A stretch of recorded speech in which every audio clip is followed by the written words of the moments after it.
Oke, kawan-kawan semuanya, Assalamualaikum warahmatullahi wabarakatuh. Seperti biasa ya, gue balik lagi di channel YouTube ini.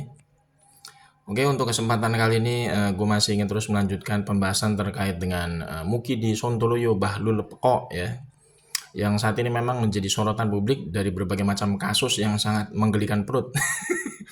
Salah satunya adalah kasus ijazah aspalnya dia yang membuat bangsa kita ini malu ya di dunia internasional. Cuman kali ini gue ingin sedikit ngebahas Mukidi ini bukan dari kasus ijazah aspalnya secara spesifik ya. Gue cuma ingin menyoroti terkait dengan ucapan atau pernyataan dari manusia tanpa urat malu seperti Mukidi ini yang jelas-jelas memang mengucapkan atau membuat pernyataan itu bikin kita itu ketawa geli sendiri gitu ya. Ini kemarin Mukidi ya diketahui ya membuat pernyataan yang memang bikin kita tuh geleng-geleng kepala gitu ya.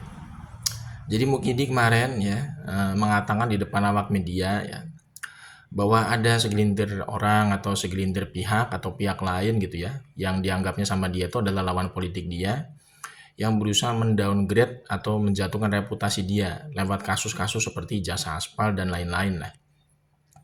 Sebenarnya kalau kita lihat ya ocehan dari Mukidi ini memang Mukidi ini termasuk orang nggak punya malu ya, kemudian juga tidak tahu diri ya.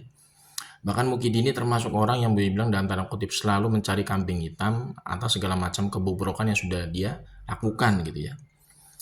Sebenarnya Mukidi ini nggak perlu dijatuhin reputasinya. Memang reputasi dia tuh udah jatuh dari dulu ya. Bahkan Mukidi ini nggak punya nama baik, jadi nggak mungkin ya dia meminta kepada negara untuk memulihkan nama baiknya. Uang orang nggak punya nama baik kayak begini kok minta dipulihkan nama baiknya, itu gimana ceritanya gitu ya. Jadi Mukidi ini sebenarnya ya sudah menggambarkan kepanikan gitu ya ketika dia mengatakan bahwa seolah-olah itu ada pihak lain yang menzolimi dia, seolah-olah itu dia apa namanya dijatuhkan reputasinya oleh lawan politiknya. Itu menggambarkan Mukidi ini sudah dalam kondisi panik sebenarnya. Karena sudah tidak ada elit-elit politik yang apa? Yang berusaha membackup dia gitu ya.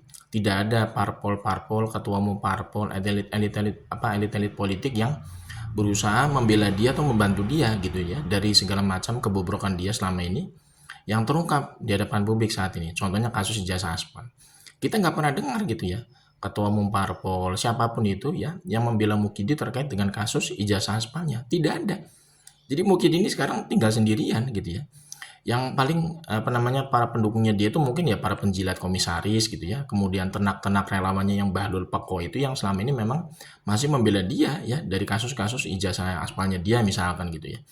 Tapi rakyat yang lain itu tidak ada ya yang membela dia.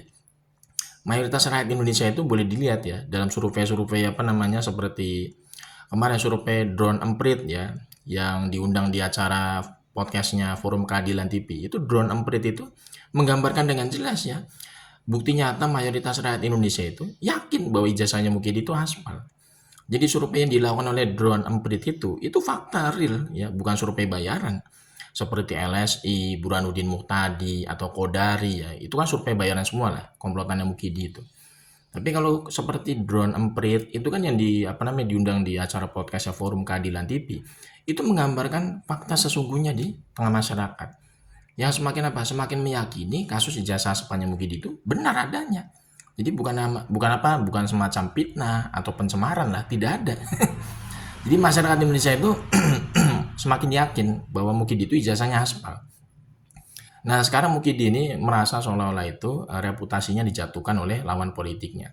Padahal tidak ada yang menjatuhkan reputasinya dia itu, reputasi dia udah jatuh dari dulu.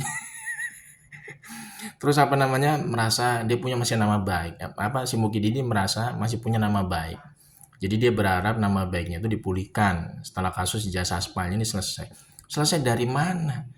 Ya, kalau misalkan dia mau selesai kasus ijazah aspalnya dia itu, tunjukkan ijazah aslinya secara fisik di pengadilan, diuji forensik secara tim independen, baru clear, selesai. Tapi sampai saat ini kan tidak ada yang dilakukan oleh dia itu untuk menyelesaikan masalah kasus ijazah aspalnya. Yang dilakukan oleh Mukidi itu adalah menjarain orang lain dengan pasal fitnah, pasal pencemaran, pasal membuat kegaduhan. Itu kan aneh gitu loh. Itu tidak menyelesaikan masalah sama sekali terkait dengan kasus ijazah aspalnya. Jadi ijazah aslinya secara fisik itu nggak pernah muncul di publik, nggak pernah muncul di pengadilan, tapi malah menjarain orang lain yang nuduh ijazahnya di aspal. Bagaimana bisa selesai kasus ijazah aspalnya dia? Jadi menurut gue ini memang sangat menggelikan perut ya orang yang seperti Mukidi ini. Jadi Mukidi ini merupakan sumber masalah, tapi dia malah merasa dizolimi gitu loh. Ini menurutku memang ya agak apa ya sangat ironis gitu ya. Bangsa Indonesia ini bisa pernah dipimpin oleh orang seperti ini gitu loh selama 2 periode. Mau menurut gue ini termasuk apa namanya ya peristiwa yang sangat memalukan lah ya, bangsa sebesar kita ini pernah dipimpin oleh orang yang tidak punya urat malu seperti Mukidi ini.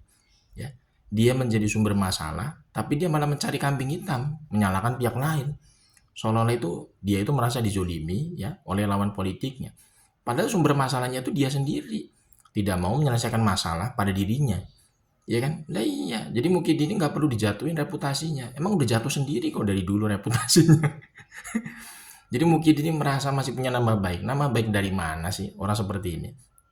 Hobinya ngibul ya, mengingkari janji berkali-kali, membuat kebijakan menyengsarakan rakyat, bahkan menggadaikan tanah, laut, dikapling sama korporasi atas izinnya dia selama jadi presiden. Bagaimana mungkin orang seperti ini ya, itu memiliki nama baik gitu loh. Ini kan tentu sangat apa namanya memalukan lah. Jadi kalau kita gambarkan Mukidi ini memang termasuk orang yang tidak punya apa ya, tidak punya rasa malu yang jelas lah ya. Nggak punya rasa malu, nggak tahu diri, kemudian hobinya itu ngeles ya, hobinya itu mencari kambing hitam, menyalahkan pihak lain gitu loh, untuk menutupi kebobrokannya dia selama ini sebagai pribadi personal. Ini menurut gue sangat ironis ya, orang seperti ini itu masih ada yang bela, masih ada yang melindungi, sangat ironis lah. Mukidi ini kalau tinggalnya di Korea Selatan, mungkin sudah masuk hotel Prodeo dari kemarin. Tapi karena Mukidi ini tinggalnya di Konoha, makanya beruntung ya. Sampai detik ini dia masih bebas menghirup udara segar. Walaupun melakukan berbagai macam kejahatan, kebobrokan, dan penghiburan publik berkali-kali.